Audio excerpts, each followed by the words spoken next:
is back. Come on, it's back on the road. As you've probably seen in the last video, oh my god, what a disaster that was. If you've not seen it, click in the top right hand corner now. But as you know, we were fitting the coilovers and the rear damper bolt snapped, the rear anti-roll bar bolt snapped, but now we're back on the road. What exactly happened? Well, the bolts had to be drilled out. Yes, they had to be drilled out, but there's a little bit more of a story than it had to be drilled out. So the issue was with this rear left-hand side, as you've seen in the video. I'm going to apologise for how dirty the car is. We're about to clean it. Yeah, so I had to drive it home with no damper and no anti-roll bar. I got home fine, no problem. The next day, I took it into work at Graham Good, so massive shout out to Graham Good Racing for getting this bolt out and sorting it. From looking at it first, they tried heating up the anti-roll bar and everything, and by looking at the damper, the technician didn't think that he was going to get his drill in straight, was going to be able to drill it in straight where it was actually on the car. So I did a bit of looking and researching on eBay, and I found a whole rear sort of back axle, control arms, drive shaft, the whole lot for £170. Or like the whole thing. So we thought, well, instead of messing around trying to drill it and all that sort of stuff, trying to get everything all out, I just bought that whole rear arm and axle and everything. Now when it arrived, it came and we noticed everything was same, all fine, all good, apart from the drive shaft. Now it did say this was off a 4.2 Audi S5 V8 to 12 plate, so I'm wondering whether the 12 plate ones actually had a different rear drive shaft, like the actual the bolt holes to connect it into the rear diff were just completely different. So we knew that it just wasn't going to work. So, well, what do? You just take off the old drive shaft and switch them over. Well, turns out the bolt for my drive shaft and the drive shaft that we bought was actually just welded into the hub. You just couldn't get it out. We struggled. So in the end, the technician ended up drilling out the bolt holes, which he actually managed to do after hours and hours of drilling. And finally, they got it back on the car. So massive shout out to Graham Good Racing and Mark for drilling it out and putting in the graft to get this back to how it should. I know you guys are dying to see the sort of stance of this car and what it looks like now after the coilovers have been put on. So let me show you. Well guys, here you have it. Now, I will say, so it's so dirty, this is UK winter time, but I will say, obviously it doesn't look as crazy low as what some of you was expecting, but I do still have a little bit of arch gap, well, quite a bit of arch gap here. The rear is probably a little bit lower. The car is absolutely filthy, I'm ashamed. And then obviously here is the other side, coming down to here. When we get back home and we're going to clean it and spray it and everything, I think probably what we're going to do is I'll jack up the front and I'll just lower this front arch. I'll just lower this front side a tiny bit. We still need wheel spacers. Now I'm thinking 10 or 15 mil on the front and 20 mil on the rear. Now I will be ordering these and I will be fitting them because I'm still not happy at all with that fitment. It just doesn't look great. I mean, I'm sort of going to aim it to fit with the wheel arch. It's so dirty at the minute. I mean, it's obviously a little bit lower, but I haven't actually touched the coilovers. I've just put them on. So we need to get home now. We need to clean this car, and we have an absolutely sick delivery, which has been at my house for over a week now, and I've not opened it, but because I've wanted to unbox it with you guys. So can't wait to unbox it. Let's go. Right, we are back. Let's clean this thing.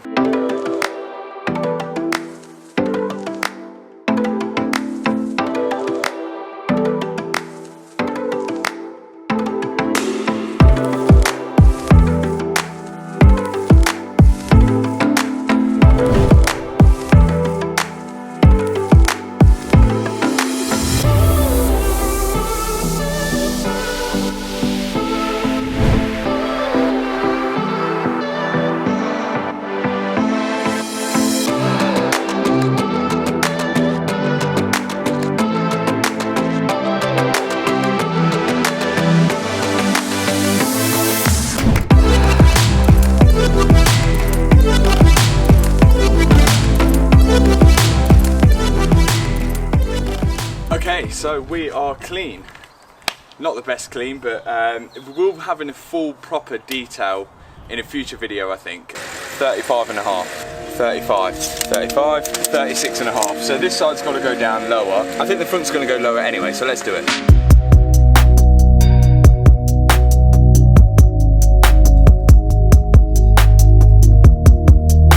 My God, look at the state of the brand new BC Racing coilovers already. This is just UK winter time, honestly, absolutely tearing stuff up.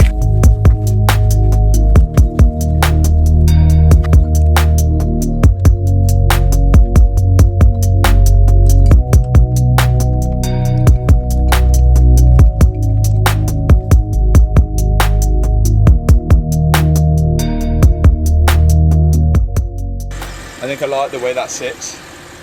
Also on the rear, again, it sits quite nice. This side still seems a little bit higher, but maybe it's the ground I'm on, maybe I'm not quite on, but I'm pretty happy with the way that is sitting right now. Now guys, I don't know if any of you own an A5 or S5 or RS5, but from my experience, the headlights at night are absolutely woeful. So if you remember from one of my previous videos on the BMW, I actually got some headlights, some LED headlights from AUXBEAM, or yeah, I think that's how you pronounce it, AUXBEAM. And I actually gave them a message saying, look, my Audi S5, the headlights are absolutely woeful. What can you do? What sort of upgrades have you got? And they sent me this. These are hopefully the answer to my problems. Now, they are a LED upgrade to my headlights. They're simply plug and play. I'm just gonna stick them in. But we've got to fit them today now, and I'll show you the sort of difference before and afterwards. And they even hooked me up with some registration plate lights as well, LED ones, because the ones are yellow at the minute and it just doesn't look great. So we'll do them after we've fitted these. So let's get fitting these first.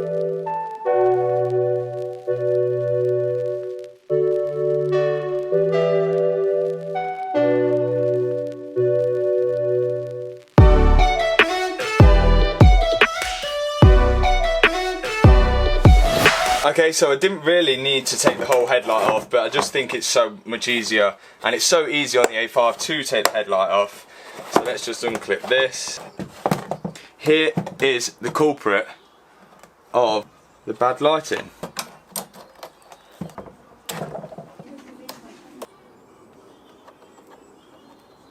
Bang, and we're just going to connect that.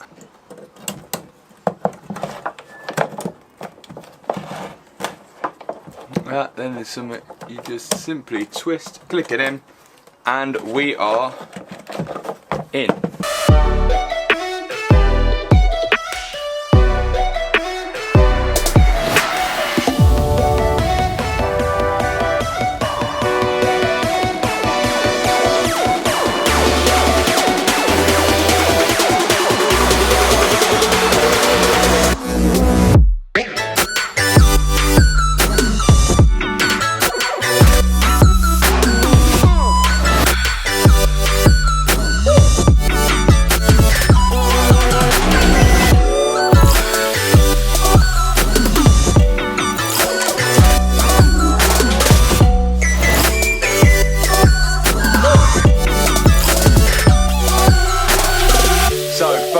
Are installed, left, right, and registration plate lights.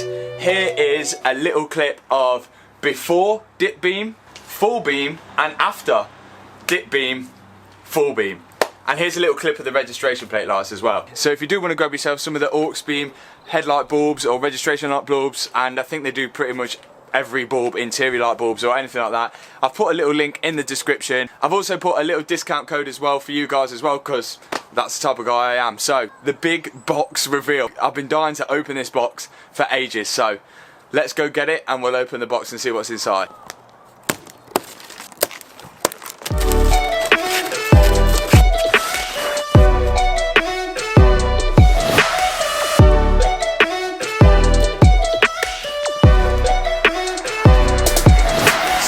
May have guessed it, yes, it is the Audi RS full body kit. Now, this is from Xenon's UK, and what some people may know, that is, if you actually get an RS5 and take the bumpers off and all the sort of body panels off and try and put it on an S5, it won't work because it's actually a little bit wider. Now this is actually specifically made for the S5. So let's unwrap this bubble wrap.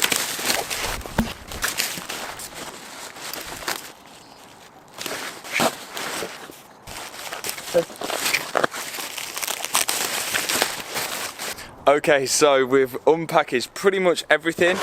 Not a lot of it makes, some of it makes sense, a lot of it don't. So let's start with the rear bumper. So this obviously makes a lot of sense. Obviously this stuff doesn't come painted, which we'll get onto that in a minute. But obviously we've got the rear RS bumper, which is the same size as that. Now I'm not saying everything is going to be a direct fit. I do feel like maybe we're going to have to do a bit of modifications, but you guys are going to follow me through all of this. We've got, I get this will go on obviously the rear bumper. Again, looks like rear diffuser, something to do with the rear bumper. Front fog light covers, nice and glossy. We've got inside here some exhaust tips, which we'll get onto at some point. I'll explain that. Front fog light cover, I think that's right front splitter, sort of middle front splitter, lower front splitter. That's actually painted, so that's a big thumbs up for that one. Not quite sure what that one is. Left front splitter, under tray. Not a big fan of the grille without the Audi badge on, so I probably will be looking for one sort of like the RS style but with the Audi badge on. Like, I'm not a huge fan of that. You can take the number plate holder off, which is what I do like, but I just think it looks weird without the Audi badge. Big aggressive front bumper. Now there are lines here, so I assume, again, like I said, nothing's going to be an exact fit, and I did on my Audi TT have to cut these off, and I think that's what those lines are. Good little cutaway, but this is going to be so crazy. So all of this stuff, I literally cannot wait to fit it. Now, regards, obviously, because it hasn't been painted, I was really half and half in, right, do I go and get it painted or not? I've had a few quotes to actually like paint it, and it would have to be blended in with the rest of the car as well. Some people, this might disappoint you, some people you might get excited over this, but I will be wrapping the car. That'll be in a future video, but first we have got to fit all of this. So you're going to be fitting it in this video? No, I'm sorry, we're not going to be doing it in this video, but the next video we probably will be starting to fit all of this, and then we can see how it fits and everything like that, and then get on to wrapping it. We also probably need a D-chrome as well, being most of this stuff is gloss black. I think the chrome on the car is going to look a little bit weird. Make sure you stay tuned for the next video where we'll start fitting them, and if you're new to the channel, make sure you click subscribe, hit the thumbs up button, put a little comment below and tell me what you want to see, if there's anything on the Audi S5, maybe some future modifications as well. Thanks for watching the video. I'll see you in the next one. Peace out.